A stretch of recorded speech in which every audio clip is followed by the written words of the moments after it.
Superior de Justicia de Ica le da a usted la más cordial bienvenida a la presente conferencia magistral virtual denominada Expediente Judicial y Trabajo Remoto, evento académico organizado por la Presidencia de la Corte Superior de Justicia de Ica como parte del Plan Anual de Capacitación PAC para el presente año judicial. Nos honra hoy con su presencia, con calidad de expositor, el señor doctor Héctor Enrique Lama More, juez supremo titular de la Corte Suprema de Justicia de la República. Para dar inicio al presente evento, vamos a escuchar en primer lugar las palabras de bienvenida a cargo de la señora doctora Jacqueline Chauca Peñalosa, presidenta de la Sala Civil Permanente de la Corte Superior de Justicia de Ica. Doctora Chauca, le cedemos la palabra. Buenas noches, señor doctor Héctor Enrique Lama More, juez supremo titular de la Corte Suprema de Justicia de la República, señores magistrados, personal jurisdiccional, administrativo, señores abogados, estudiantes en Derecho y público en general. Es un verdadero honor para mí, en representación del presidente de la Corte Superior de Justicia de Ica, darle la más cordial bienvenida al presente evento académico virtual denominado Expediente Judicial y Trabajo Remoto.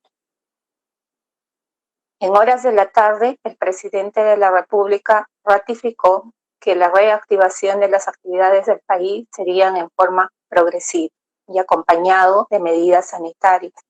Una de ellas, el aislamiento a no menos de 100 metros entre persona y persona. El Consejo Ejecutivo del Poder Judicial ha dictado una serie de medidas destinadas a garantizar el normal funcionamiento del sistema de administración de justicia. Una de las medidas innovadoras es el trabajo remoto, la prestación de servicios que realiza un trabajador que se encuentra físicamente en su domicilio o en otro lugar donde cumple su aislamiento social obligatorio. Esta forma de trabajo trae consigo una serie de cambios en la dinámica funcional.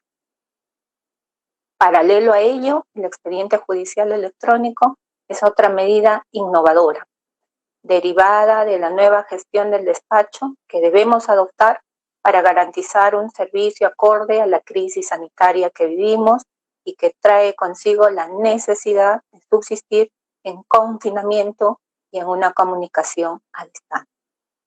Nuestro brillante expositor abordará tales tópicos.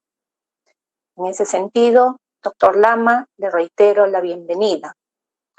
Además, resaltar sus cualidades profesionales y de magistrado, como docente investigador, forjador e implementador de varias de las nuevas tendencias que viene implementando el Poder Judicial en aras de una mejor prestación del servicio que brindamos a la población. Espero que todos aprovechemos al máximo los conocimientos y experiencias que nos compartirá. Bienvenido, doctor. Muchas gracias, doctora Jacqueline Chauca Peñalosa. Bien, señores, antes de dar inicio a la disertación, voy a dar lectura a parte de la biografía académica y profesional del expositor. El doctor Héctor Enrique Lama More es abogado, egresado y titulado por la Universidad Nacional Mayor de San Marcos, magíster en Derecho Convención en Derecho Civil por la Pontificia Universidad Católica del Perú. Cuenta con estudios concluidos de doctorado en Derecho de la Unidad de Posgrado de la Universidad Nacional Mayor de San Marcos, estudios de posgrado en materia constitucional y comercial en la Pontificia Universidad Católica del Perú. Se ha desempeñado como juez especializado en lo civil de la Corte Superior de Justicia de Lima de 1994 al año 2003. Juez superior de la Corte Superior de Justicia de Lima del año 2003 al 2016 y presidente de la Corte Superior de Justicia de Lima en el periodo 2011-2012. Actualmente es juez supremo titular de la Corte Suprema de Justicia de la República desde el 18 de febrero del año 2016. Integrante del Consejo Ejecutivo del Poder Judicial por los periodos 2017-2019 y 2019-2021. Integrante del Consejo Directivo de la Academia de la Magistratura, AMAT, por el periodo 2017-2019. Docente de la Facultad de Derecho de la Universidad Nacional Mayor de San Marcos en pregrado. docente en la Universidad de Posgrado en la Facultad de Derecho de la Universidad San Martín de Porres. Es profesor de la Academia de la Magistratura en los diversos programas de capacitación a magistrados del Poder Judicial y del Ministerio Público en los cursos especiales de preparación para el ascenso, así como en los aspirantes a magistrados, el PROFA. Expositor nacional e internacional en temas relacionados con la justicia comercial, autor de la obra La posesión y la posesión precaria en el derecho civil peruano, el nuevo concepto de precario y la utilidad de su actualidad, regulación en el derecho civil peruano. Autor de diversos artículos en materia jurídica publicados en revistas especializadas. Entre algunos de los más recientes tenemos: 1. La posesión en la propiedad y en el registro, en el libro de defensa de posesión. 2. Poseedor precario por haber fenecido su título posesorio, ensayo publicado en el libro La propiedad, mecanismo de defensa, Gaceta Jurídica, entre otros. Actualmente es presidente de la Comisión de Trabajo del Expediente Judicial Electrónico y Mesa de Partes Electrónica durante el periodo 2017-2018, designado por resolución administrativa número 05-2017 CE-PJ y ratificado por el periodo 2009-2020 por resolución administrativa número 155-2019 del Consejo Ejecutivo del Poder Judicial. Presidente de la Comisión Nacional y equipo de implementación, supervisión y monitoreo de la oralidad civil en el Poder Judicial, designado por resolución administrativa número 229-2019 del Consejo Ejecutivo del Poder Judicial. Es consejero responsable de la Unidad de Gestión de Despacho Judicial, designado por resolución administrativa número 360-2019, también del Consejo Ejecutivo del Poder Judicial. Y consejero responsable del Consejo Consultivo del Centro de Investigaciones Judiciales, Centro de Investigaciones Judiciales, designado por resolución administrativa número 360-2019. Bien, señores, ahora sí corresponde a la disertación del doctor Héctor Enrique Lama More. Doctor Lama, le cedemos a usted la palabra.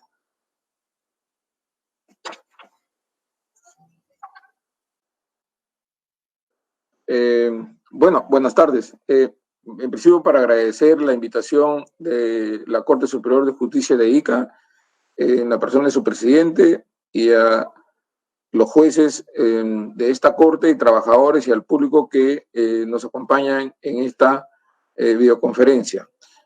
La verdad que para mí es un grato honor coadyuvar a difundir algunas informaciones, conocimientos, ideas que están presentándose en estos momentos como consecuencia de la presencia en nuestro medio de este virus que nos ha confinado en nuestros domicilios y que ha provocado una reacción por parte del gobierno peruano y por parte, por supuesto, de las autoridades del Poder Judicial. El aislamiento al que estamos nosotros sometidos no nos ha detenido. Si bien es cierto, no podemos transitar por las calles, no podemos concurrir a nuestros locales centro de trabajo, no significa que estemos paralizados. En realidad, el uso de la tecnología nos ha servido mucho para poder continuar, aunque con las limitaciones obvias del aislamiento, las actividades propias de nuestra función. He sugerido abordar el tema expediente judicial y trabajo remoto. ¿Por qué expediente judicial? ¿Acaso no todos sabemos qué cosa es un expediente judicial? ¿Es para los jueces extraño un expediente judicial? Sin embargo, es muy importante traer a la mesa ahora, en estos momentos, en estos tiempos, algo que podría ser de perogrullo, algo que podría ser un elemento sobreentendido del que estudiantes, jueces, secretarios, abogados conocen. ¿Quién no conoce un expediente judicial? Salvo que sea estudiante de Derecho que recién está cursando los primeros años. Pero todos los abogados, de una u otra manera, tenemos la idea, y en algunos casos, siendo jueces y secretarios auxiliares, conocemos el expediente judicial. Sabemos de qué está hecho. Sabemos que hay que cuidarlo. Sin embargo, en los últimos momentos, debido a que teníamos que dar respuestas a este aislamiento, y no había forma como recibir por escrito los documentos por parte de los litigantes o del Ministerio Público, empezamos a crear correos para que a través de ellos lleguen al Poder Judicial los requerimientos, los escritos, las comunicaciones para continuar la actividad jurisdiccional. Y ahí es donde vale la pena detenerse un momento, detenerse en el sentido figurado, en el sentido de que hay que reflexionar qué está sucediendo con el expediente judicial. Si realmente el flujo de documentos, en la forma como está ingresando al Poder Judicial, podría traer como efecto una distorsión, un riesgo de un mal manejo del expediente judicial y por impacto al proceso judicial mismo. Entonces, sentémonos unos minutos, reflexionemos qué cosa tenemos al frente, qué cosa es el expediente judicial. Y luego veremos, en realidad, la variedad de expedientes que pueden presentarse. Pero veamos qué tan importante, qué tan trascendente, qué relevancia tiene el expediente judicial. Voy a dedicar unos minutos para ello, luego entro al tema del trabajo remoto y finalmente hablaremos del trabajo remoto en la actualidad. Para eso me voy a ayudar de un no diapositiva, sino de un Word, de un documento. A ver, quiero que me ayuden si es que se visualiza. A ver, un minuto. Voy a presentar la pantalla. Ya me dio la cobertura.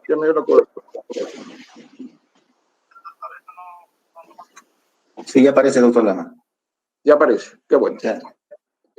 Para mí es importante porque hay una guía de orden que me permitiría aprovechar el tiempo que tengo para que esta conferencia logre su objetivo. La primera pregunta que nos planteamos es ¿por qué es importante tener cuidado en la formación del expediente judicial? ¿Y por qué hay que conservarlo? No es un tema de interés solo del Poder Judicial, es un tema de interés de la nación. Hay un decreto ley del año 72, el decreto ley 19.414, que establece que, entre otros documentos del Estado, el expediente judicial constituye patrimonio documental de la nación. Y el artículo 2 de ese decreto ley del año 72 establece que todos los archivos históricos notariales y toda la documentación existente en los archivos de las reparticiones y organismos del sector público y particulares en general con material documental, aún de origen privado, constituyen patrimonio documental de la nación. Y en el artículo 5 de ese decreto ley se establece en el segundo párrafo que los archivos de los escribanos y secretarios de juzgado que hayan fallecido o cesen en el cargo pasarán transcurridos 2 años al archivo de la nación o a los archivos departamentales, salvo los expedientes que no hubieran fenecido. Y el reglamento de este decreto ley, que es el decreto supremo 022 del año 75, se establece en el artículo 10 que los secretarios de juzgado, a cargo de archivos de secretarios de juzgados o escribanos cesantes, están obligados a entregar el archivo general de la nación o al departamental correspondiente en el término de 30 días de recibir la respectiva comunicación de documentos y expedientes referentes a las causas fenecidas después de 2 años de cese o fallecimiento. Sin embargo, la transferencia es obligatoria ante los 2 años si el archivo general comprueba el peligro de pérdida y deterioro de la documentación. ¿Qué es lo que nos trae estas normas? Que el encargado, primero tendríamos que establecer que el encargado de conservar los expedientes judiciales es el Archivo General de la Nación, cosa que no es. Y hace ya muchos años, yo diría decenas de años, que el Archivo General de la Nación no recibe expedientes judiciales, por lo que nosotros tenemos almacenados en nuestros espacios judiciales los expedientes en cantidades cada vez más grandes. Muchos espacios se saturan por la presencia de los expedientes fenecidos o de los que están con archivo provisional. Supongo que la Corte ICA tendrá abundante cantidad de expedientes archivados, habrán locales destinados para conservar estos expedientes. Por el volumen del mismo, ya no se pueden conservar bajo las reglas propias de la archivística, del cual están especializados el Archivo General de la Nación. Los espacios que ocupan actualmente los expedientes judiciales en la forma como están almacenados, en paquetes de 20 o 30 expedientes, significarían 20 o 30 cajas del Archivo General de la Nación. Se declaró imposibilitado materialmente de recibirlos, por lo que finalmente somos nosotros los encargados de guardar y custodiar y conservar los expedientes judiciales de manera íntegra, ya desde hace muchos años. Siendo yo presidente de la Corte de Lima, pude detectar que en la Corte de Lima habían almacenados cerca de 9 a 10 millones de expedientes en 3 o 4 locales. Se conservan porque es patrimonio documental de la nación y porque deben de ser el referente, la historia judicial del Poder Judicial. Esa es la razón por la cual hay preocupación para que el expediente se mantenga de manera íntegra. Ahora bien, ¿qué cosa contiene el expediente judicial? Bueno, también esta es una pregunta de perogrullo, es decir, sabemos que contiene una serie de escritos, resoluciones, cargo de notificación, actuaciones, pero hay algo muy particular que es importante tener en cuenta. El expediente judicial está integrado por actuaciones que realizan el juez, las partes y, por supuesto, los abogados, tanto en los ámbitos propios del despacho como en actividades o dirigencias del despacho. Se tiene que ordenar el expediente de manera secuencial. Conforme van llegando, se van dando en el tiempo. Por eso es que se folea con letras y números. El cuidado de la formación del expediente no es algo formalista, no es algo intrascendente. Cuida que la secuencia de actos procesales que constituyen el proceso mismo estén reflejados en el expediente de manera cronológica. Si un escrito entra en un momento, se agrega el siguiente que secuencialmente en el tiempo se presentó y se cuida la secuencia. Si una parte de ese expediente se pierde, da lugar a una investigación administrativa y puede ser incluso objeto de una penal y de una investigación con sanciones punitivas previstas en el Código Penal. Entonces, el contenido del expediente judicial es fundamental porque en ella se refleja las actuaciones del proceso. Sin el expediente judicial, el quedaría en el aire. No habría forma como aterrizarlo, no habría forma como hacerlo material, ¿no? Entonces creo que sí es importante estar atentos de la forma como es que se va constituyendo el expediente. Estoy hablando del expediente histórico, del expediente físico, del expediente papel, porque de ahí vamos a pasar a lo que es el expediente electrónico y sus diferencias o sus similitudes. ¿Por qué el orden y la secuencia en la formación del expediente? El orden y la secuencia en la formación del expediente garantiza el derecho de las partes a la oportunidad que tienen para presentar los escritos en su momento y evitar que estos sean superpuestas o que estas sean diferidas o que estas no sean atendidas en su momento. Cada escrito tiene un proveído, cada proveído un cargo de notificación. Las actuaciones judiciales se hacen en el marco de las peticiones o disposiciones del juzgado. Pedida por las partes, resuelta por el juez, viene la actuación judicial. El orden es fundamental y la secuencia en el tiempo, por supuesto, clave, porque permite identificar la conducta de las partes y la actuación del propio juez. Las resoluciones, no por gusto, son numeradas y son numeradas porque responden a escritos que se van presentando secuencialmente. Una mala numeración de las resoluciones o una mala foliación de los expedientes puede traer consigo errores que atrasan el proceso porque pueden generar afectaciones del derecho de una de las partes o de la otra. El cuidado del expediente en su formación es fundamental, por más que se entregue a personas que no requieren ser juristas o no requieren ser expertos en derecho, o pueden ser trabajadores con conocimientos de secundaria o de cualquier otra especialidad, menos de derecho, Y ellos saben y son conscientes que el expediente tiene que agregarse conforme van llegando los escritos. Otra parte importante, sobre todo ahora que estamos en este periodo de cómo va a ser para que las partes se comuniquen con el juez. ¿De qué forma deben dirigirse las partes al juez en un proceso judicial? ¿Y por qué es importante esta forma? Las partes tienen un conflicto. Estoy hablando de un proceso no penal. El proceso penal tiene también su connotación, pero por su trascendencia e interés público tiene sus particularidades. Pero el proceso no penal generalmente es un conflicto de privados con intereses patrimoniales o con intereses extrapatrimoniales, con derechos de libre disponibilidad o con derechos que no son de libre disponibilidad. Todo eso puede producirse en el marco de un proceso no penal. La característica común a los procesos penales, no penales, es que se inician por instancia de parte. Y entonces la parte tiene que presentar su demanda. Con una demanda se inicia el proceso no penal, en cualquiera de sus variantes. Y lo hace personalmente el interesado, el titular del derecho, el demandante.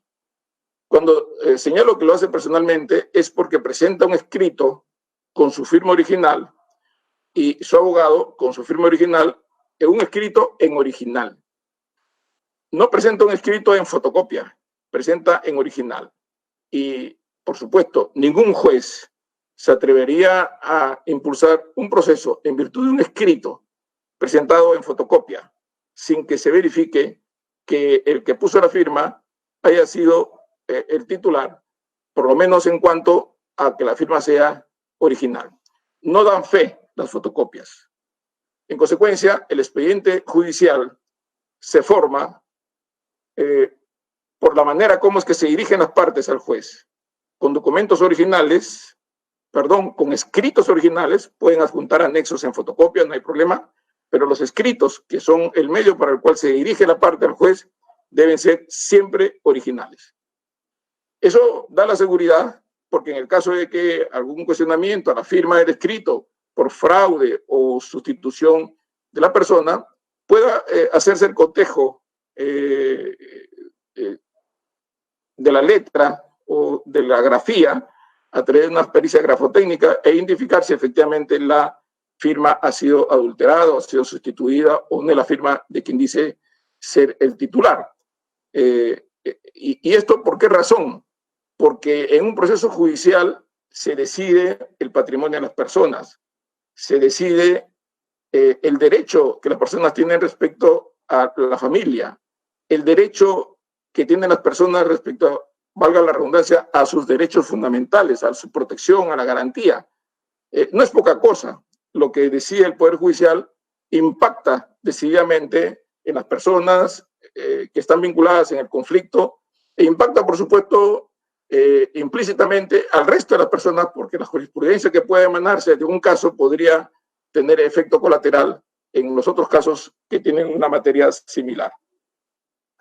Entonces, esto que igual nos parece algo sobreentendido, tiene su razón de ser.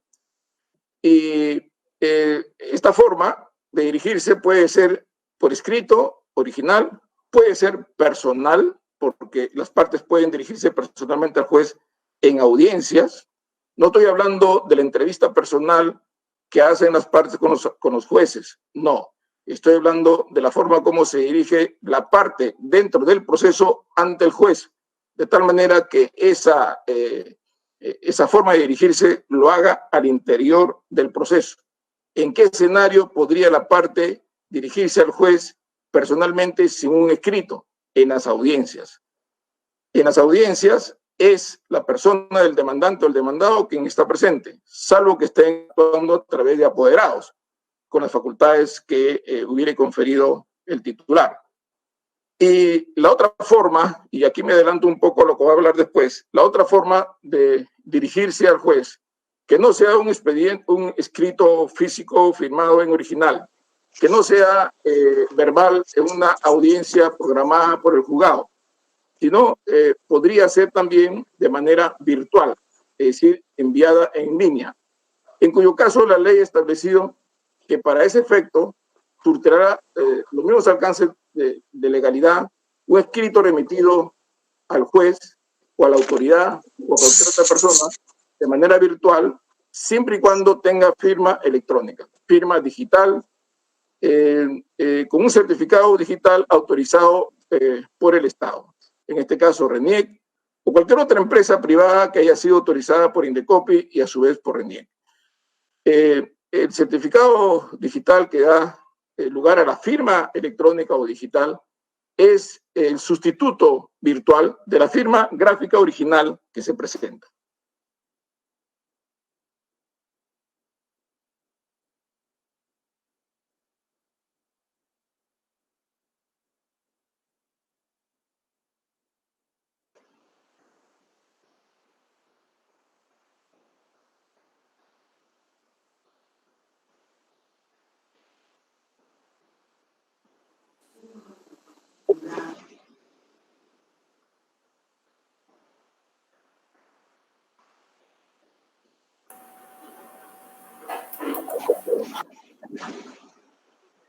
Vaya. Doctora, apagó su micro. No se escucha. Doctor, apagó su micro. Héctor, no se escucha. Apagó su micro, doctor. Doctor, su micro está apagado. No se escucha. No hay audio.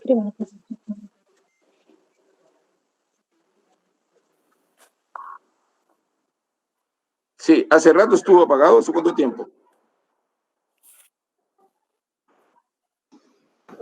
Bien. 2 minutos. ¿Ahora me escuchan?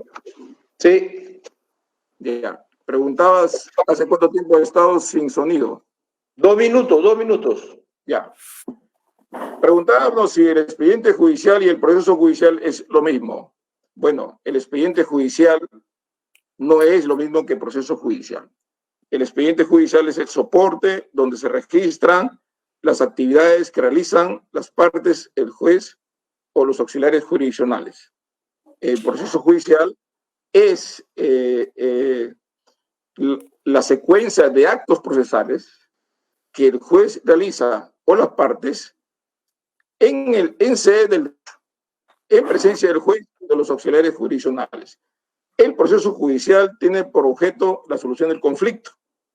Y esta secuencia de actos procesales, en realidad, viven en un escenario hasta cierto punto abstracto, que se plasma en el expediente judicial y toma vida en el expediente. Toma vida en cierta medida, se materializa, para decir con un término más apropiado, se materializa en el expediente judicial, pero es cosa distinta.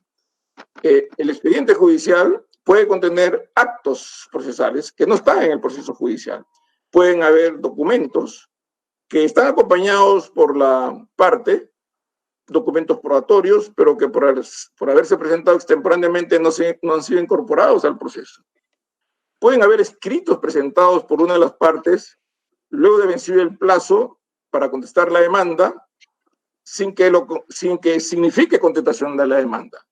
Si la parte demandada no contesta la demanda al 5º día y lo presenta al 8º día, eso no es contestación de demanda. Como no es contestación de demanda, ¿no? Sin música. El escrito presentado al 8º día, cuando debe haber sido al 5º, de contestación de la demanda, no es un escrito que tenga el valor de contestación de la demanda en un proceso judicial. Estará foliado en el expediente, estará cosido, estará formando parte del paquete que es el expediente en soporte papel, pero no formará parte del expediente, no será merituado. Cuando se fijen los puntos controvertidos, se dirá que no habiendo contestación de la demanda, no hay puntos controvertidos y que el juez pasará a evaluar la validez del derecho del demandante. En realidad, el expediente judicial no siempre contiene los actos procesales que el juez meritará al momento de sentenciar. Entonces, hay una diferencia sustancial entre proceso y expediente. El proceso se materializa en el expediente y hay cosas que están en el expediente que no están en el proceso. Pero sin duda, muchas cosas, todas las del proceso, se encuentran registradas o constatadas en el expediente judicial. Este detalle es muy importante porque hay este principio que dice lo que no está en el expediente no está en el mundo. En realidad es hasta cierto punto, porque lo que puede estar en el expediente puede no estar en el proceso judicial, al no haber sido incorporado por el juez como parte de la dinámica de la controversia surgida entre las partes que le permita al juez formarse convicción y resolver el conflicto en su momento. ¿El soporte de papel es el único medio que permite perennizar el expediente judicial? No. De igual manera que hemos abordado la pregunta anterior, el soporte de papel no es la única forma de perennizar el expediente judicial. El expediente judicial puede perennizarse también virtualmente. Y cuando decimos perennizarse, significa existir en el tiempo, poder acceder a él sin dificultad, de manera íntegra, completa, sin ningún tipo de limitación en cuanto a su composición. Como se dejó al finalizar el proceso, se encuentra años después. El expediente con soporte de papel lo conocemos. Se encuentra conservándose en los archivos anaqueles del Poder Judicial. El expediente digital o expediente electrónico se encontrará en los repositorios informáticos del Poder Judicial. Y también se perennizan las actuaciones que no son escritas, no son escritas en papel, ni tampoco son escritas virtualmente, sino que son habladas y se perennizan también a través del registro de audio y video. Hasta antes de que pudiera existir esta manera de registrar las audiencias, se levantaban actas, y actas bastante complejas, que iban casi al detalle de lo que se actuaba en las audiencias.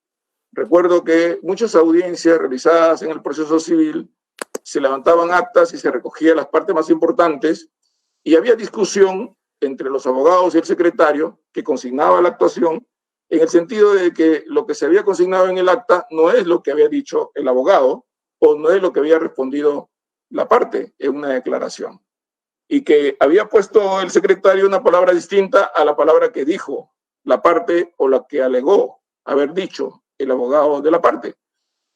Y muchas veces terminaban las actas con constancias hechas por los abogados o por las partes respecto a que lo consignado por el secretario no era lo que ellos habían puesto. Bueno, eso ya no es posible ahora, porque al existir registro de audio y video, se puede verificar solamente retrocediendo el audio, la respuesta literal, con imagen, de lo que ha expresado en su momento la parte o el abogado. Y desaparecen las actas.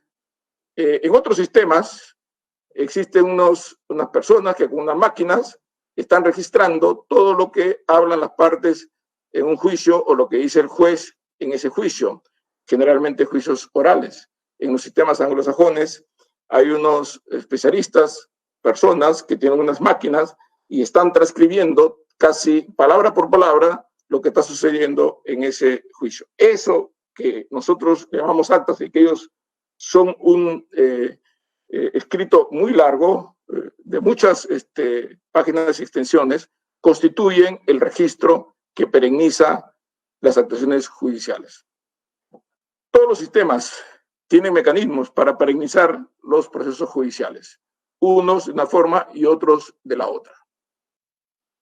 Entonces, el soporte de papel no es la única manera de registrar un expediente judicial. Yo diría, remontándome a lo que había señalado antes, que es papel, escrito físico o escrito virtual y registro de audio y video. En ausencia de audio y video, actas de esas audiencias. Es lo mismo conceptualmente expediente judicial en soporte papel que expediente judicial en soporte digital o electrónico. Bueno, estamos nosotros recién dando los primeros pasos para el expediente judicial electrónico o expediente digital. Siempre se ha pensado, en algún momento también, hace unos años atrás, se pensaba que el expediente electrónico no es otra cosa que el expediente en papel puesto en línea. Es decir, lo que tenemos en la secuencia del expediente físico, eso puesto en una secuencia ordenada, similar al expediente judicial, pero online, es decir, a través del Internet y de una manera virtual, ¿no? Sin embargo, la experiencia que se ha tenido en los últimos años nos ha evidenciado que eso pareciera ser solo en apariencia. Hay un parecido entre el expediente papel y el expediente electrónico en cuanto a la forma como se ordenan los actos procesales y la manera como se van almacenando los escritos, resoluciones, constancia de notificación, audiencias, etc. La única diferencia aparentemente va a ser es que mientras que el expediente papel está en un anaquel, el expediente electrónico está en los servidores y se ve solo en la pantalla. Sin embargo, hay algo que lo diferencia radicalmente. El expediente físico puede solo verse en un lugar geográficamente hablando. Quien tiene el expediente físico es el que puede ver en ese momento el expediente. Quien no lo tiene, no lo ve. El expediente electrónico sí puede verse al mismo tiempo en varios sitios. El expediente electrónico, a diferencia del físico, puede visualizarse por varias personas simultáneamente. Tiene el don de ubicuidad, lo que no tiene el expediente físico. Y otro detalle mucho más trascendente, importante. El expediente electrónico, por el solo hecho de estar en las redes, permite una transmisión de datos increíble, inconmensurable. Toda la información que puede dar lugar a un ente judicial o 7 expedientes judiciales o 100 expedientes judiciales o 1 millón de expedientes judiciales puede ser capturado rápidamente por las redes. Aplicativos informáticos pueden obtener de manera muy rápida y en tiempo real la información de los expedientes judiciales que están en redes que no se podrían hacer respecto a los expedientes físicos si el dato no se extraería individualmente expediente por expediente. Si tuviéramos que sacar información de 1 millón de expedientes, el Perú tiene cerca de 4 millones de expedientes entre trámite y ejecución. 1.600.000 en trámite y la diferencia en ejecución. Si tuviéramos que hacer un análisis de datos, de información de 1 millón de expedientes, demoraríamos meses o años. Si ese millón de expedientes estuviera en línea, la información la obtendríamos en minutos. Entonces, el expediente judicial tiene un efecto colateral muy trascendente, inimaginable. Lo que se puede obtener actualmente de información del expediente judicial, mucho de ello quizás de repente ahora no lo conocemos y que lo podríamos conocer conforme pasan los meses o los años. Yo diría que el expediente judicial electrónico es como este celular que ustedes tienen, cualquier celular, iPhone, smartphone o cualquiera. Es teléfono, entre comillas. ¿Cuánto sirve de teléfono este celular? Yo diría que un 30% es teléfono y un 70% es información. El expediente judicial electrónico, yo diría, es un 35-40% expediente judicial y un 60-65% información. Es una revolución de información. Se pueden conseguir muchos datos, información, estadísticas, se puede trabajar incluso por el propio órgano de gobierno para facilitar la jurisprudencia que se generaría de manera automática conforme se cuelga el sistema, irían a los sitios web ordenados según materia, según órgano jurisdiccional, según el tipo de controversia, etc. Y podrían adquirirse de manera sistemática. Entonces, no es lo mismo. El expediente electrónico es otra dimensión distinta al expediente físico. Sí tiene la misma utilidad práctica de tener la secuencia ordenada de los actos que se realizan en el proceso y se puede verificar digitalmente y se puede almacenar tal cual como se almacenan los expedientes físicos, solo que ubicados en los repositorios del Poder Judicial. Pero sin duda, la eficiencia, que las ventajas, los beneficios del expediente electrónico trascienden a lo que uno se puede imaginar por ahora. E incluso la propia dinámica virtual puede darnos la aparición de aplicativos informáticos de inteligencia artificial que se están presentando contemporáneamente de manera recurrente en los procesos judiciales. Ya hay inteligencia artificial en el sector privado. Parte de la información que tenemos en nuestro celular es inteligencia artificial. El mapa, Google Maps, es inteligencia artificial. Cuando ustedes quieren ir de un sitio a otro y se conectan con Google Maps, los lleva por el camino más rápido, el más corto, el de menos tráfico, y aplica para cualquier parte del mundo. Bueno, en realidad esta inteligencia artificial que existe en muchos productos privados está también presentándose en los servicios de justicia. Muy difícilmente reemplazarán al juez. Si la inteligencia artificial es que la propia máquina genera sus propias decisiones sin necesidad que el hombre le esté indicando en cada paso lo que tiene que hacer. Hay, por supuesto, intentos de obtener aproximaciones sobre prognosis de resultado de un juicio sobre la base de almacenar en un aplicativo disposiciones legales, la jurisprudencia, los casos, la Constitución, y todo ello en algoritmos que permitan establecer una secuencia propia, autónoma de la máquina, para arrojar un resultado de un proceso en la que le das una pretensión y obtienes una contradicción y la máquina misma genera el resultado. Yo no creo que esto sea posible, por lo menos en los próximos 50 años, que una máquina de esas características sustituya la labor del juez para la solución de los conflictos entre personas, porque cada juez tiene, por supuesto, algo que no tiene la máquina, tiene su propia vivencia, su propia experiencia, decía González ayer, su propio trasfondo, que no lo tiene la máquina, sin duda. Y pasarán muchos años para que eso pueda suceder. Pero todo eso que conversamos ahora es posible solo en el expediente electrónico. Eso no es posible en el expediente físico. Así que no es lo mismo expediente físico que expediente electrónico. Estamos hablando de dimensiones diferentes. Son distintos en una dimensión completamente distinta.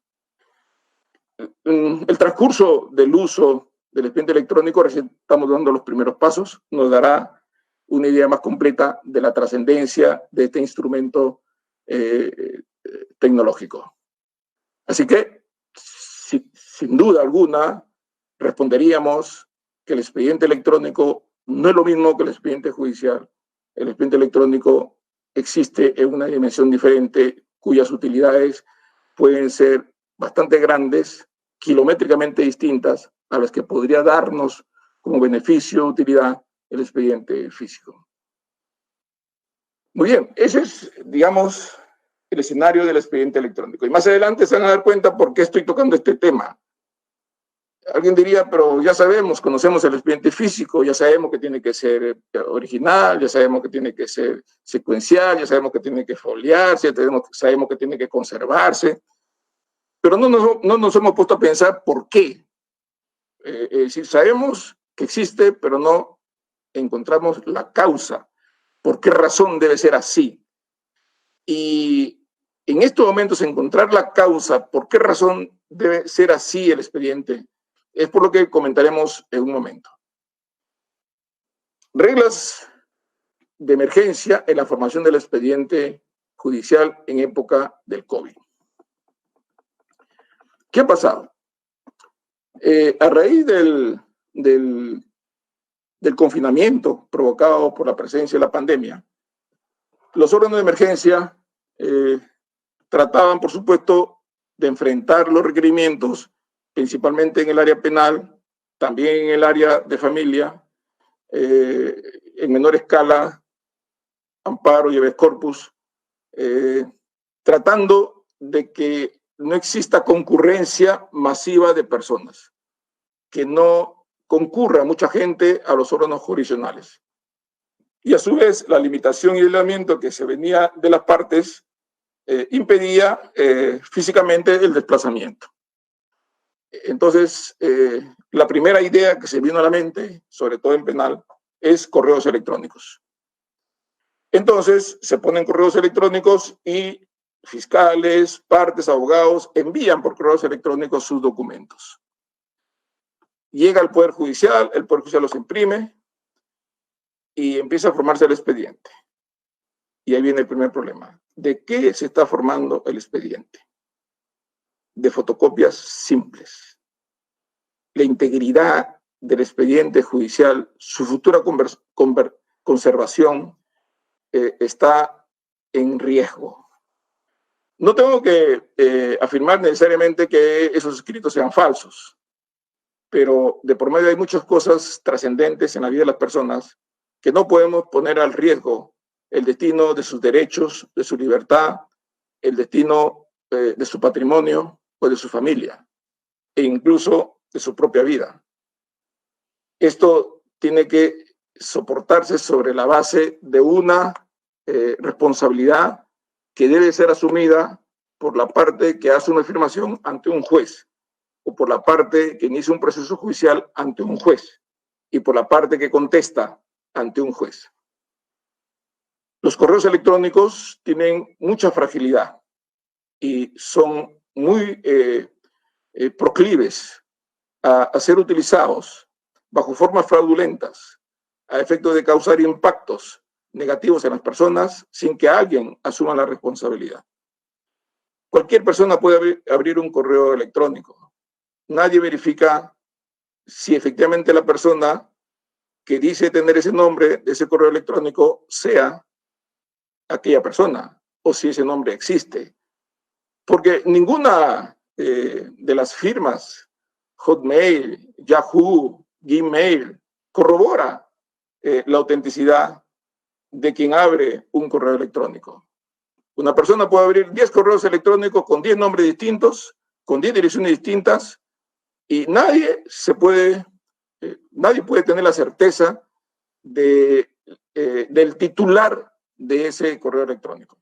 En el caso de que se produzcan delitos o acciones fraudulentas de cualquiera de esos correos hechos por una persona fraudulentamente con el objeto de hacer daño o con el objeto de aprovecharse de esos correos, la única manera de identificar no es por los correos, sino por el IP de la máquina, es decir, por la identificación del equipo utilizado por ese correo, no por el correo.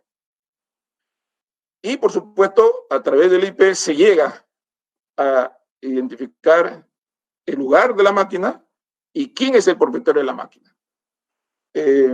Entonces, sí, ahí sí tenemos nosotros una forma como identificar, pero los correos nunca son una ruta fiable para poder poner en movimiento el aparato judicial y de esta manera provocar una decisión de un juez que puede impactar los derechos de las personas, sean derechos patrimoniales, sean derechos fundamentales, sean derechos a la libertad, o sea, cualquier otro derecho que esté en juego.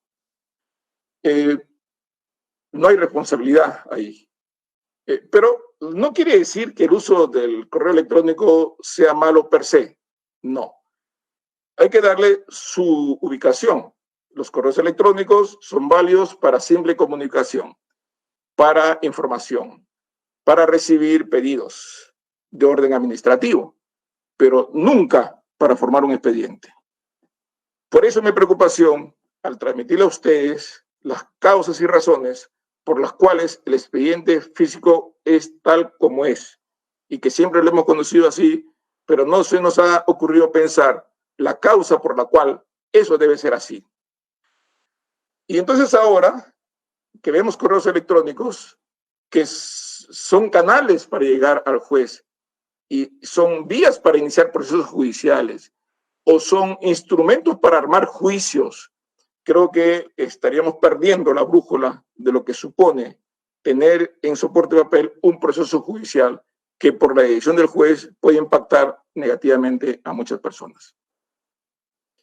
Entonces, esto es lo que nos llevó a replantear y a tomar un instrumento que inicialmente estuvo pensado para el expediente judicial electrónico. Decíamos hace un momento que el expediente judicial puede ser físico o puede ser electrónico. Si es físico, original, con firma original y con sus acompañados. Sin duda, los acompañados pueden ser copias simples, copias certificadas o pueden ser originales. Ese no es el problema.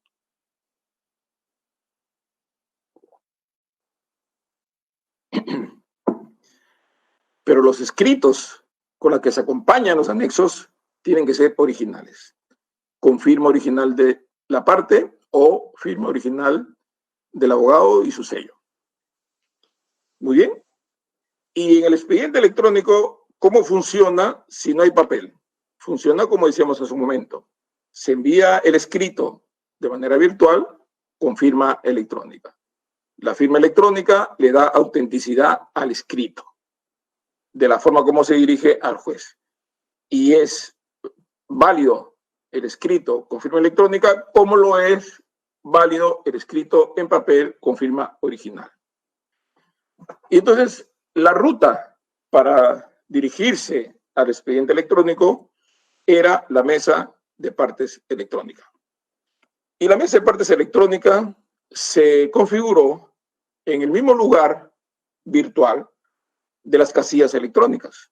Recordemos que las casillas electrónicas son las casillas que el Poder Judicial proporciona a los abogados para que ahí reciban las notificaciones electrónicas. Y hay en el Poder Judicial más de 110.000 casillas electrónicas. Así que a esas casillas electrónicas que existen ya hace más de 10 años, llegan notificaciones a los abogados, notificaciones electrónicas a los abogados, de resoluciones judiciales por la vía electrónica. Muy bien. En ese mismo escenario virtual de la casilla, se ha abierto una ruta de regreso, que se llama la mesa de partes electrónica. Así que el abogado recibe en su casilla notificaciones, pero el abogado a través de su casilla envía escritos. Y envía escritos con firma electrónica al expediente electrónico. Claro, pueden haber abogados o partes que no tienen firma electrónica, entonces iban y dejaban a la mesa de partes física de esos juzgados que tienen expediente electrónico, recibían esos escritos con firma gráfica, escritos en original, y la mesa de partes lo escaneaba y lo convertía en electrónico y lo enviaba al juzgado por las redes y se devolvían todo. Los escritos, todo se vuelve y no queda papel alguno. En comerciales quedan solamente las letras, los pagarés, pero en el resto de las especialidades no queda nada. Todo queda en el sistema. Se devuelve aún cuando haya sido escaneado por el Poder Judicial. Claro, se escanea, pero el secretario que escanea pone una firma electrónica del Poder Judicial. Tampoco es que se escanea y va escaneado en fotocopia simple, no. El funcionario que recibe el escrito lo escanea y para poder ingresarlo al expediente electrónico pone firma digital, pone su firma electrónica, el secretario dando fe que ese documento proviene de un original, por lo menos el escrito. No puede decir lo mismo de los anexos, dependiendo de los anexos, pero el escrito sí tiene que verificar que es original. Y esos expedientes electrónicos, un número son, han llegado ahí por la mesa de partes electrónico y un gran número han llegado por la mesa de parte física escaneada, digitalizada y con firma electrónica al expediente electrónico. De esa manera se forma el expediente electrónico, sin papel, sea por la mesa de partes electrónica o sea por la mesa de parte física escaneada, firma electrónica del secretario de la ventanilla, se devuelven los papeles y ingresa al expediente electrónico.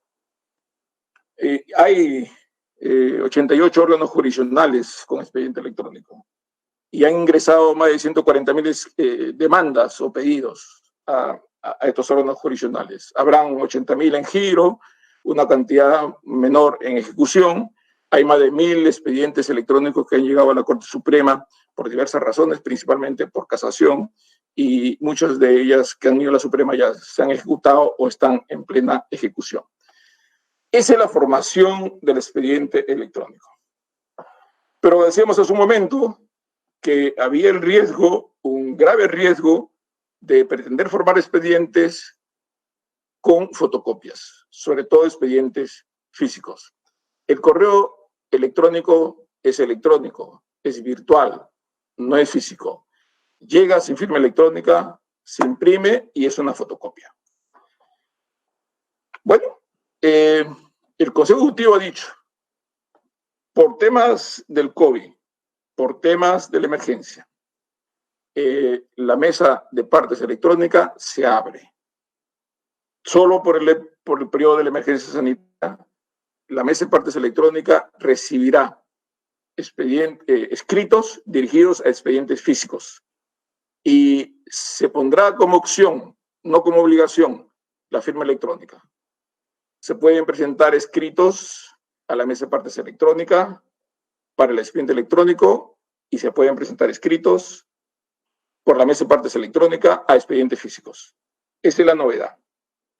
Y el expediente físico pueden entrar sin firma electrónica o con firma electrónica. En ambos casos se imprime, se folea, se cose, se folea y el proceso continúa.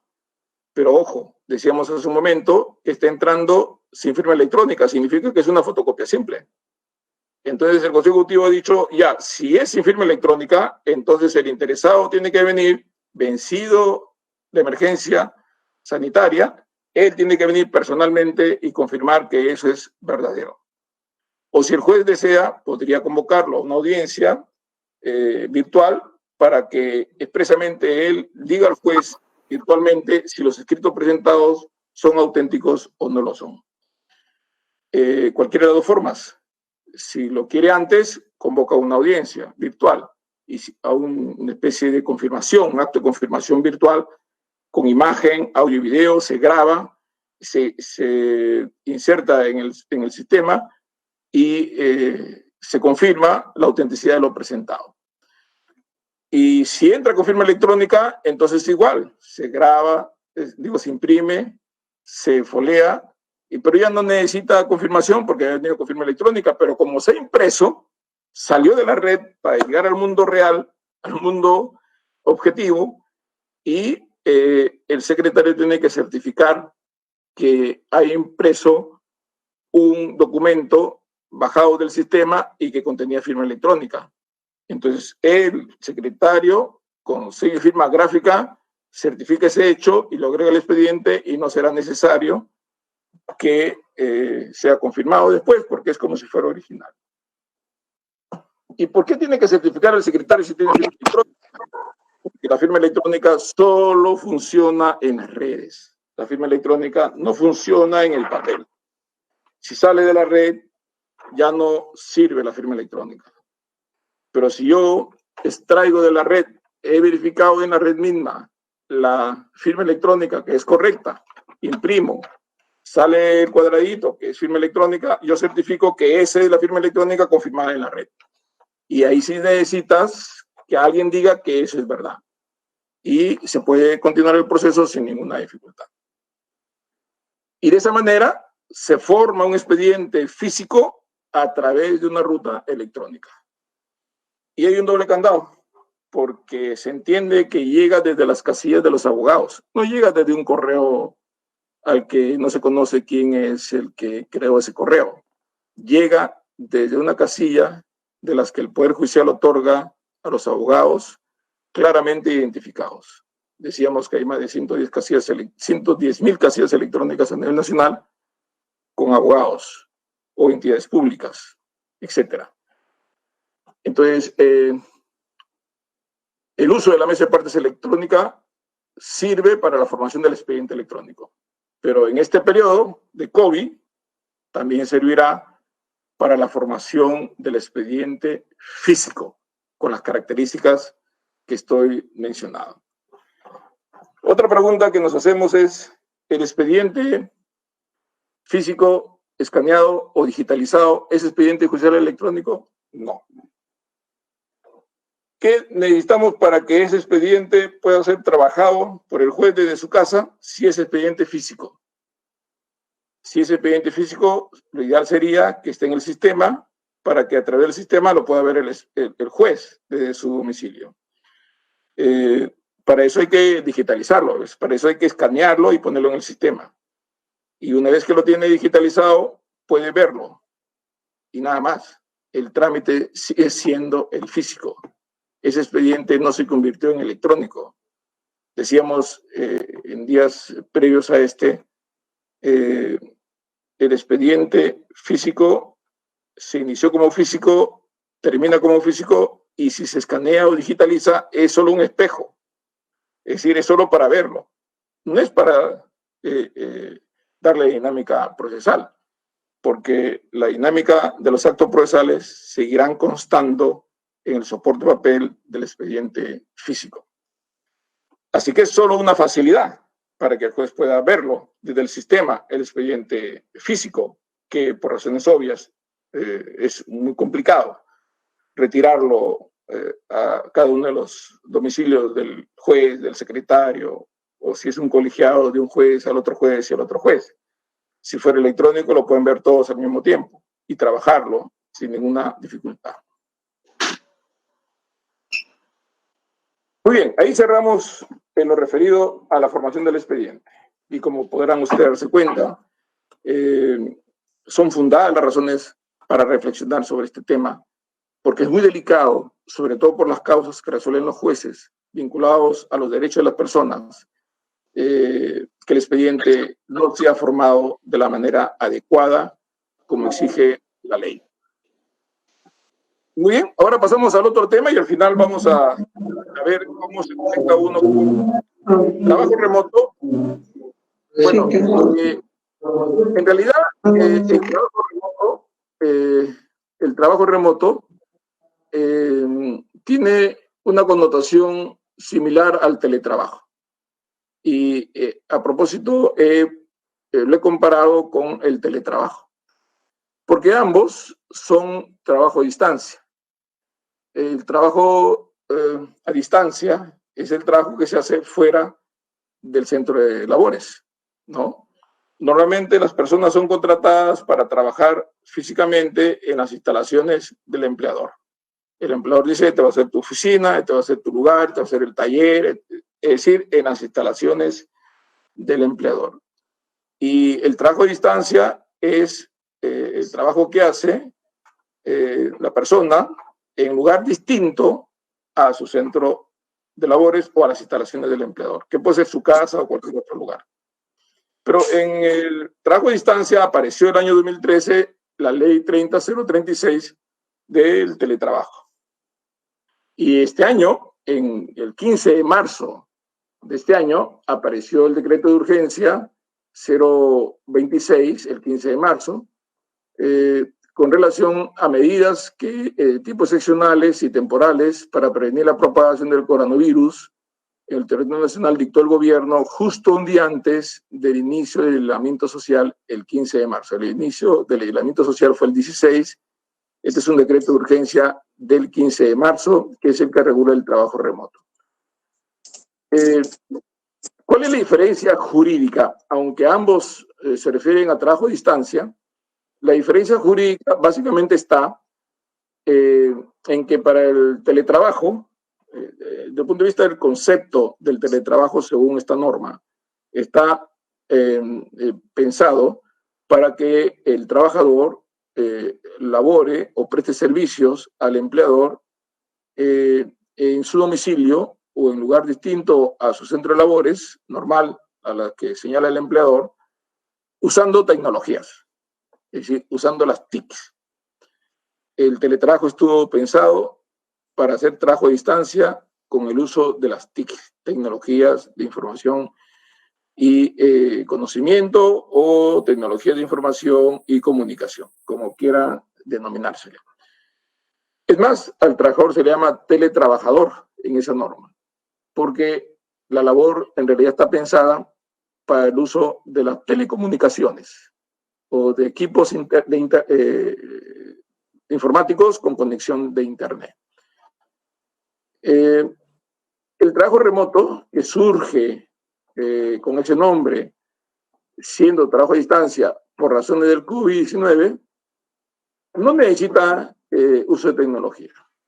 No está pensado solo en el uso de la tecnología. Y ahí es una diferencia sustancial. El trabajo remoto, según el artículo 16 de este decreto de urgencia, que da inicio a una regulación positiva sobre este tipo de labores, dice que el trabajo remoto se caracteriza por ser la prestación de servicios subordinada, ambos son subordinados, ambos son trabajadores dependientes, con la presencia física del empleador en su domicilio o lugar de aislamiento domiciliario, utilizando cualquier medio o mecanismo que posibilite realizar labores fuera del centro de trabajo, siempre que la naturaleza de las labores lo permita. No dice por ningún lado TICs, ni telecomunicaciones, no dice internet, no dice equipos informáticos, no dice nada. Es decir, por supuesto que incluye todo eso, pero no es solo eso. Se puede hacer trabajo remoto sin usar internet o sin usar telecomunicaciones o sin usar tecnología informática. Se puede hacer labores en el domicilio dependiendo de la naturaleza de los servicios que presta el trabajador, que pueden ser manuales, que pueden ser escritos, llevados físicamente cada cierto tiempo, etc. Esa es, en principio, la diferencia más importante, conceptualmente hablando, del origen del teletrabajo con el trabajo remoto. Muy bien. ¿Qué diferencias podemos encontrar en el teletrabajo y el trabajo remoto? Yo primero diría, para que se noten las diferencias con mayor precisión, diría, ¿en qué se parecen? Se parecen en realidad casi en todo, menos en 2 o 3 temas importantes. Son trabajo subordinado, es trabajo a distancia. Los equipos para el trabajo en ambos casos pueden ser proporcionados por el trabajador o por el empleador, cualquiera de ambos. Luego vemos qué sucede en tales casos. Si los proporciona el trabajador, el empleador tiene que compensar los gastos que usen para usar sus propios equipos, como si los estuviera rentando. Y si los proporciona el empleador, el trabajador tiene que cuidarlos y darles el uso que corresponde a la labor por la cual se ha contratado, ¿no? Cuidarlos y, por supuesto, también establecer las reglas de higiene y salud en el trabajo. El trabajador tiene que guardar la confidencialidad y la reserva por la naturaleza de la labor que desarrolla, entre otras cosas. En ambos casos, no se afectan los derechos del trabajador, se mantiene su nivel, su remuneración, sus derechos en general no se alteran. Lo único que cambia es el lugar de donde prestan los servicios. Pueden acordar los horarios, 8 horas de trabajo, pueden acordar en qué momento del día son las 8 horas, pero en todas esas 8 horas se tiene que establecer que el trabajador tiene que estar a disponibilidad del empleador para cualquier coordinación vinculada a su actividad laboral, sea por teléfono, sea por correo o cualquier otro medio que permita una comunicación sin mayores complicaciones, para lo cual el trabajador, por más que tenga su domicilio, tiene que estar disponible para el empleador. En ambos casos es necesario que se comunique al trabajador que va a hacer una labor en otro lugar, y luego vamos a ver cuál es la diferencia. Hay una diferencia importante. Y además se debe precisar el medio de comunicación que debe existir entre el trabajador y el empleador a efectos del control que debe producirse para que las labores encargadas al trabajador puedan llevarse de manera adecuada. Por supuesto que si es que a un trabajador se le encarga una labor fuera de las instalaciones del empleador y va a hacerlo en su domicilio, tiene que establecerse los encargos de manera precisa y tienen que reportarse los resultados de esa actividad, sea diaria, interdiaria o semanal. Tanto el trabajo remoto como el teletrabajo pueden ser el 100% teletrabajo o puede ser una parte presencial y otra parte trabajo a distancia.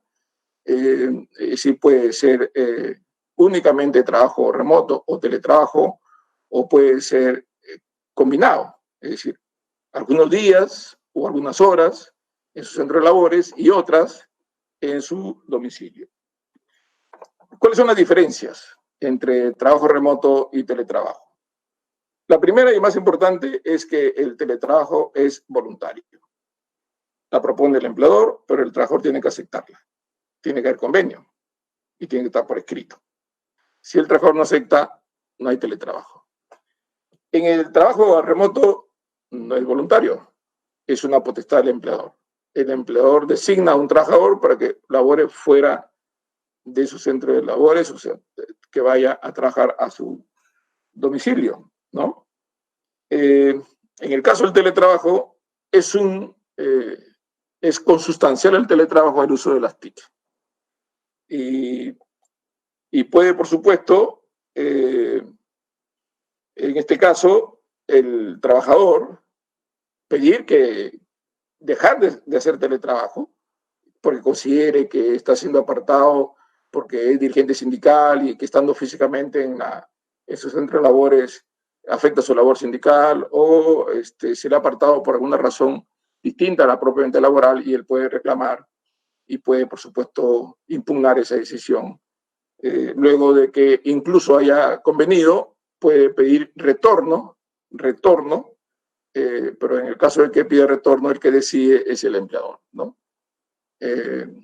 Bueno, pero lo que tiene de ventaja para el empleador, en el caso que el trabajador acepte, es que la propia voluntad del trabajador le da sustento para continuar con esa forma de laborar por el plazo o por el tiempo que habrían ambos aceptado. En el trabajo remoto, decíamos, puede usarse las TIC o pueden usarse las TIC. Es decir, puede ser el medio de laborar a través de los equipos informáticos, a través de telecomunicaciones, uso de internet, etcétera, o puede ser la labor sin uso de ninguno de estos mecanismos o elementos. Pero ya entran detalles que por supuesto tienen que ver con la presencia del COVID. Entonces el trabajo remoto establece reglas muy precisas en relación al tema del COVID. Y dice, no puede, el trabajo remoto respecto a la población vulnerable o población con riesgo de ser letal la transmisión del COVID, es obligatorio el trabajo remoto. En otras palabras, si es que la persona está en el tramo de población que según el Ministerio de Salud se encuentra como población de riesgo o vulnerables, respecto a esas personas ya no es una potestad del empleador, sino que es una obligación que se queden en sus domicilios haciendo trabajo remoto. Pero es posible que estas personas que están en este segmento de población vulnerable, por alguna razón distinta que se puede presentar, no tienen equipo, no conoce de informática, no, o es el que era del archivo de expedientes, o es el que transportaba los amanuenses, transportaba de un sitio a otro los expedientes, y digamos, ya no lo puede hacer eso en su casa. o cualquier otra razón que pudiera pensarse o presentarse, en esos casos, el trabajador que está en esa porción de población en riesgo se quedará en su domicilio sin hacer trabajo remoto y se le concederá licencia con goce de haber, con cargo a compensar después del levantamiento de la emergencia por los días no trabajados. Y también tiene otra regulación también de precisa. Y dice, los trabajadores con COVID confirmados, es decir, contagiados, que han adquirido la enfermedad del coronavirus, y en los que tienen descanso médico, no están exceptuados de trabajar en general, incluso del trabajo remoto. Y dice la norma que tienen solución perfecta de labores, suspensión perfecta de labores, y no están obligados a trabajar y no pierden el derecho a la remuneración. Pero la norma del decreto legislativo 026 llega a una precisión que, por cierto, me la hacía notar una colega. En el caso del COVID-19, los trabajadores que están afectados con COVID-19, en estricto lo que reciben, según lo que dice este decreto de urgencia, es el subsidio por parte del Seguro Social. El subsidio del primer día para los trabajadores cuyos ingresos no excedan a 2.400 soles. Y ese subsidio, por los 20 días, que generalmente son los primeros 20 días pagados por el empleador y el resto por el Seguro Social, en este caso, esos primeros 20 días son pagados por el Seguro Social a los trabajadores contagiados con COVID, cuyos ingresos no lleguen a más de 2.400 nuevos soles. No se dice nada respecto a los otros, en consecuencia, respecto a los otros que tienen enfermedades diferentes a COVID o a coronavirus, tendrían, por supuesto, las mismas reglas que actualmente tienen todas las personas que se enferman por más de 20 días. Los primeros 20 días los paga el empleador y el resto son asumidos por el Seguro Social. Mientras que en el teletrabajo el plazo de vigencia no tiene límite en el tiempo, su duración es indefinida, en el caso del trabajo remoto solo funciona en el periodo de la emergencia, ¿no? Aunque el decreto legislativo 1505 ha dicho que estas reglas se van hasta diciembre de este año, ¿no? Pero bueno, ese es más o menos el escenario en relación a las diferencias que existe entre trabajo remoto y teletrabajo. Y quiero terminar esta exposición con la parte más importante. Creo que lo que he conversado antes me permite abordar cómodamente esta última parte. La primera pregunta que podemos hacernos es, ¿actualmente hay trabajo remoto en el Poder Judicial? O sea, lo que está sucediendo en estos momentos con los jueces que trabajan en sus domicilios es propiamente trabajo remoto. Le llamamos trabajo remoto de manera alegórica, pero en estricto lo que está sucediendo es un trabajo a distancia.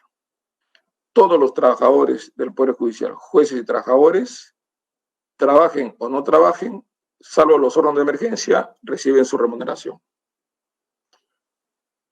No hay una designación, Juan Pérez, Julio Martínez, hacen trabajo remoto. No hay un acuerdo o no hay comunicaciones que alguien haya sido designado en el Poder Judicial para hacer trabajo remoto en los cánones establecidos en el decreto de urgencia 026 o en el reglamento de esta norma, que es la norma reglamentaria del año, ahí nomás de este año, que es el decreto supremo 010 del 2020, del 24 de marzo de este año. Digamos que no hay alguien que haya sido designado bajo los marcos de estas normas. Así que lo que ahora está sucediendo es trabajo a distancia. ¿Qué va a suceder cuando se levante la cuarentena? Cuando se levante la cuarentena, se entiende que deberían regresar a trabajar todos los que han estado en confinamiento. Pero el Poder Judicial ha establecido un protocolo. No vamos a regresar todos al mismo tiempo. Nuestro retorno va a ser gradual y progresivo. Y el protocolo que se ha diseñado es por 30 días. ¿Por qué por 30 días? Porque de los 30 días, 14 días van a ser sin atención al público, puertas cerradas, solo irán un trabajador y un juez por órgano jurisdiccional, o el presidente de sala con un relator o secretario en órganos colegiados, o el administrador y el juez coordinador, solo ellos, y uno más seguro a pedido del juez, en los módulos corporativos. Así que 14 días no van aún a establecerse de manera directa las reglas propias de esta norma como trabajo remoto. Pero en ese periodo de tiempo, y ahí viene la segunda pregunta, ¿en qué momento sería oportuno para precisar el trabajo remoto para jueces y auxiliares? En esos 14 días. En esos 14 días, lo que va a suceder es que el juez, el administrador, con el juez coordinador o el secretario establecerán el plan de descarga, establecerán los espacios que cada uno van a tener, los trabajadores guardando las distancias para evitar el riesgo de contagio, sin duda con todos los implementos sanitarios que corresponden, sean gels o alcohol o mascarillas. En su caso, la distancia es fundamental, la distribución de ambientes también va a ser parte de la preocupación en esos 14 días, pero ahí se van casi a hacer al detalle qué actividades van a realizarse respecto a los expedientes que tienen a cargo. Si hay que digitalizar, qué expedientes se digitalizan, digamos, qué días van a venir a trabajar, qué trabajadores, y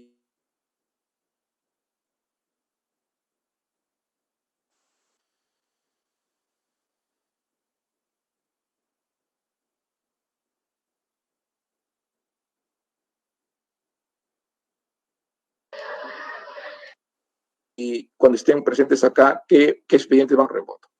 Y esto, por supuesto, tiene que formalizarse, porque tiene que haber un nexo de control para que pueda lograrse las metas y no se entienda que los días que no se concurre van a ser días de vacaciones o de descanso, van a ser días de trabajo, pero en el domicilio, a efecto de evitar el contagio o el riesgo del contagio. Así que me parece que el momento oportuno para establecer ya de manera precisa el trabajo remoto de auxiliares y jueces para aquellos días que no van a concurrir a sus despachos va a ser en este periodo. Son 14 días sin atención al público, los plazos siguen suspendidos y con una concurrencia contados con los dedos de la mano para efectos de planificación en general. El protocolo y su reglamento que ha sido publicado hace unos días establece que el horario de asistencia no va a ser 8 horas, va a ser 5 horas, de 9 a 2. Inicialmente se puso de 8 a 1, va a ser de 9 a 2. Y interdiario. Los trabajadores van a tener 2 grupos, grupo A y grupo B. Grupo A, lunes, miércoles y viernes de la primera semana, mejor dicho, la tercera semana de los 30 días. Y el otro grupo sería martes, jueves y lunes, y el grupo A en la siguiente tendría martes y jueves, y ahí terminan los 30 días. Como ese va a ser la secuencia del trabajo, unos días en la oficina y otros días en su domicilio, ahí es donde se debe establecer qué cosas tienen que hacer esos días que no vienen a los centros de trabajo en los locales del Poder Judicial. Entonces, ese me parece es el momento, sin duda, que el Poder Judicial va a sacar reglas generales de trabajo remoto y cada corte emitirá su respectivo reglamento de trabajo remoto en función a la propia realidad que tiene cada una de las cortes. Una tercera pregunta dice, ¿puede el trabajador judicial aportar los medios de equipos de trabajo remoto? Dejo esta pregunta para después y quiero precisar la segunda. ¿Estamos en condiciones para hacer trabajo remoto a un 100%? Creo que está más abajo, sí está al final, pero lo voy a adelantar. Levantada la cuarentena, ¿es posible de inmediato hacer trabajo remoto al 100%? Por lo menos en las tercera y cuarta semana de los primeros 30 días, creo que no, porque aún no tenemos a ciencia cierta el volumen de expedientes que puedan ser digitalizados y de manera tal que se permita que sin necesidad de venir ningún día de la semana puedan hacer trabajo a distancia. En estos 2 semanas, tercera y cuarta semana de los primeros 30 días, se podrá observar si es que es posible disminuir los días del trabajo presencial, físico, siempre que, por supuesto, se pueda evidenciar que se han digitalizado más expedientes o que se ha programado de tal manera que los expedientes físicos se desplacen a los domicilios de los jueces o si es que por alguna razón es necesario que se haga al domicilio de los secretarios, es cuestión de que cada juez establezca las responsabilidades correspondientes para ese hecho. Me parece que es el propio juez el que tiene que llevarse los expedientes para avanzar en su domicilio lo que no pudo avanzar en su oficina. Es posible también evaluar al cabo de esta tercera y cuarta semana de los primeros 30 días si es necesario que las audiencias virtuales las haga el juez cuando esté en su despacho o pueda hacerlas el juez desde su casa los días que no está concurriendo a su oficina. De hecho, que eso tiene que ser parte de la programación. Y hasta qué punto, digamos, no afectaría el desarrollo del despacho la presencia física del juez en las oficinas. Y por supuesto, todo esto en correlato del escenario nacional, que también va a ser un elemento determinante para la toma de decisiones de lo que pueda suceder vencidos los 30 días. No sabemos qué cosa puede pasar. Si el escenario nacional arroja un rebote, por ejemplo, del COVID, sin duda que retraeremos. Será un elemento determinante para retraer la presencia de los jueces en las cortes y a reducirlas por más días, por razones del COVID. O si de repente empieza a descender la curva y se suaviza, digamos, los contagios o los enfermos o las muertes, etcétera, los indicadores del COVID no son tan dramáticos y se va recuperando, el Consejo Ejecutivo evaluará si mantiene las reglas, las flexibiliza o las ajusta. Eso lo podemos ver en la tercera semana. De hecho, que creo que la tercera y cuarta semana es una especie de sondeo prueba para poder determinar si nuestra presencia en las oficinas resulta ser necesaria o no. Si lo vemos solamente por la parte del trabajo remoto, independientemente del COVID, supongamos un escenario sin COVID y tenemos todos los expedientes digitalizados, tenemos eje, ya para qué venir si lo podemos hacer en nuestras casas. O sea, ya no sería un formalismo inútil si se exigiera que estén todos los días, si puedo yo reportar mi producción desde un lugar distinto. Es decir, las posibilidades tecnológicas pueden poner un escenario completamente distinto al que nosotros nos pudiéramos imaginar. Estoy simplemente pensando en voz alta. Pero si acompañado a esto tenemos la presencia de COVID, ese elemento, el COVID, también va a ser un elemento que va a ser parte de la evaluación para poder decidir si retraemos la presencia de todos nosotros o la mantenemos igual o la flexibilizamos según sea el caso. Muy bien. recordemos que tenemos aún muchos expedientes físicos, ¿no?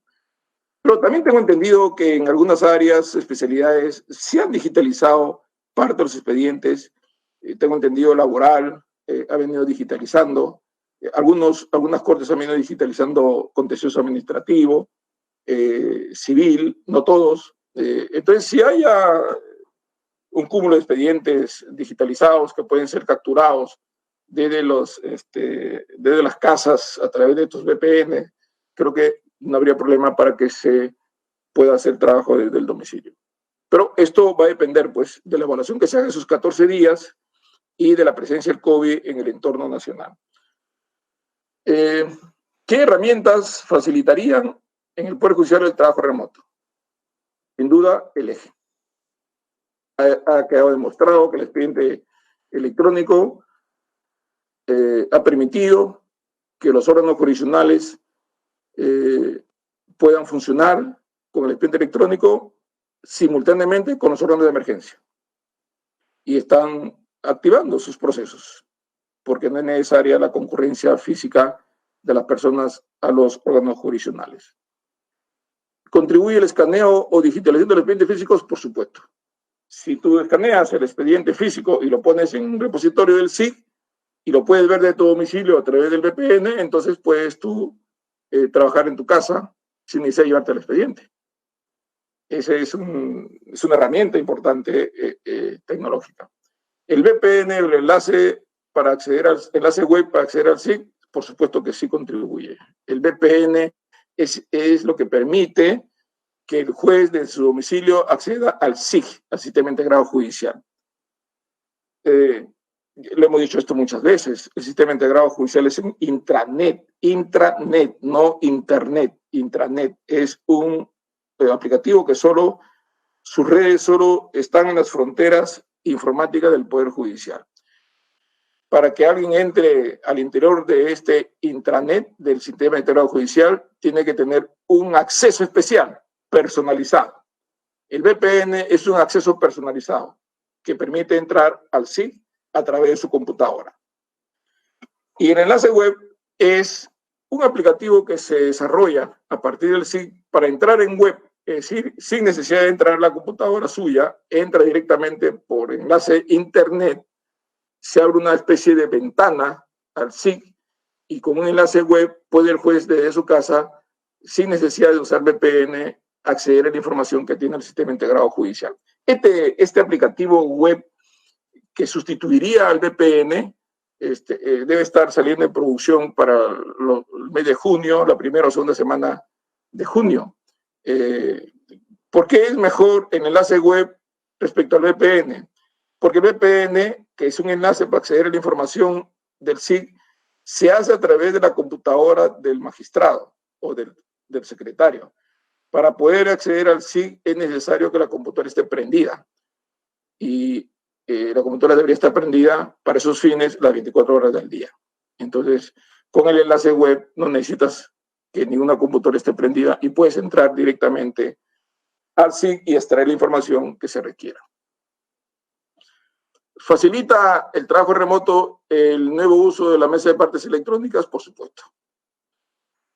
¿Por qué? Porque en el caso del expediente físico, los escritos entran virtualmente. Y al entrar virtualmente, están en el sistema. Y si están en el sistema, lo puede ver el juez virtualmente. Entonces, el hecho que se abre la mesa de partes electrónica para permitir el acceso a los expedientes físicos, llegan de manera virtual al expediente físico, se imprime, como hemos dicho, pero deja el rastro, deja el registro virtual. Y al dejar el registro virtual, puede ser capturado por el juez de su domicilio. Esta es una herramienta importante, ¿no? Y finalmente, las audiencias virtuales facilitan el trabajo remoto, por supuesto, porque el juez puede hacer audiencia desde su domicilio. De hecho, ahorita estamos en una videoconferencia donde yo estoy en mi domicilio y ustedes están en sus domicilios. Entonces, las audiencias virtuales sí permiten el trabajo remoto. Google Hangout Meet es una herramienta muy poderosa que incluso permite almacenamiento de data, de escaneos, de expedientes, en un aplicativo Google Drive que es ilimitado. aunque esto, por supuesto, no puede ser la regla porque el Poder Judicial debe tener su propio almacenamiento, pero digamos que este es un aplicativo bastante poderoso. Bien,